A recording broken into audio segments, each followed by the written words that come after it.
are Cosmica Bandida, and we have a super interdisciplinary practice, basically. In principle, we are also a band, a musical band. We make music, we make records, and we make concerts. That is one of our musical practice, but also at the same time, we have an artistic practice in which we create objects mostly related to sound. So that's basically our thing. I think we are always in this quest of trying to unify our practices maybe, or it's kind of a different to think about as a band and to think about as an art collective that create sculptures or sound installations.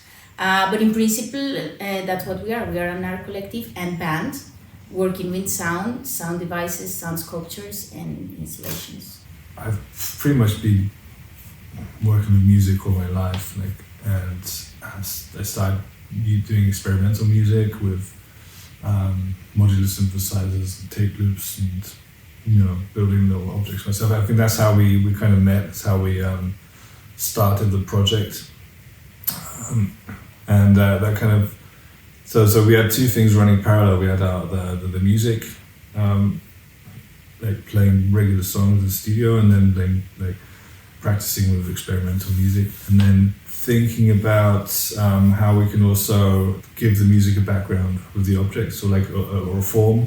And because Manuela's from Colombia, she brought in the ideas of the picos.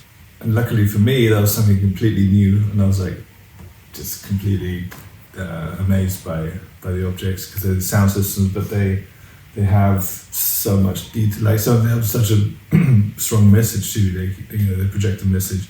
And then I was kind of making objects like this before, I was building these boxes with pinball machine style boxes. I kind of introduced David certain ideas when it comes to concepts and things that already existed, like the sound system culture in Colombia, and that also connected with the music from Colombia, like cumbia, champeta, and many other genres.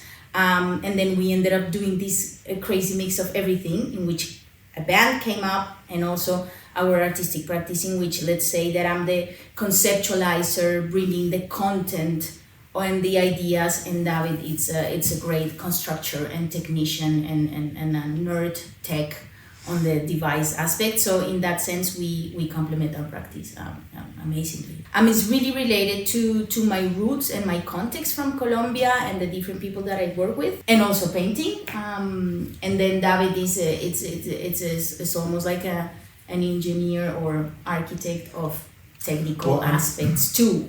It's also my interpretation of the music styles too. I'll listen to it, but then I'll try and do a different version of it, just to make it different, make it our own, instead of copying it one-to-one. I consider myself feminist, and I also live as an immigrant in Germany, so that, and I'm also queer, and I'm also a woman, so let's say that I'm in the middle of many intersections that affect the way I navigate the world, and had affected me how I navigate the world. So definitely there are some situations in which I haven't felt completely comfortable for many different ways of society works. And for me, it's really important to talk about that. I'm not necessarily in a bad place of oppression, but that actually it's good because I have the privilege to talk about it.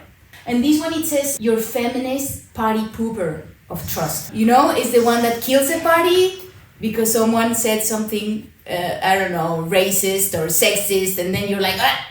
And then you kill the party. It's a sound system that kills the party, And in our other works, I'm always aiming to have some sort of that content. Definitely, I'm interested in this type of communication. And in this case, these devices are sound systems. They become a tool of communication. They also become vessels of messages, and that's what we like about these devices, that they can hold multiple truths or multiple messages or stuff like that. But for me in particular, and then I have David by my side, kind of supporting the whole thing. But for me, it's crucial to be political about stuff. I hope that answers your question. Lately, we've been discovering that the more challenging the space is the better for our work.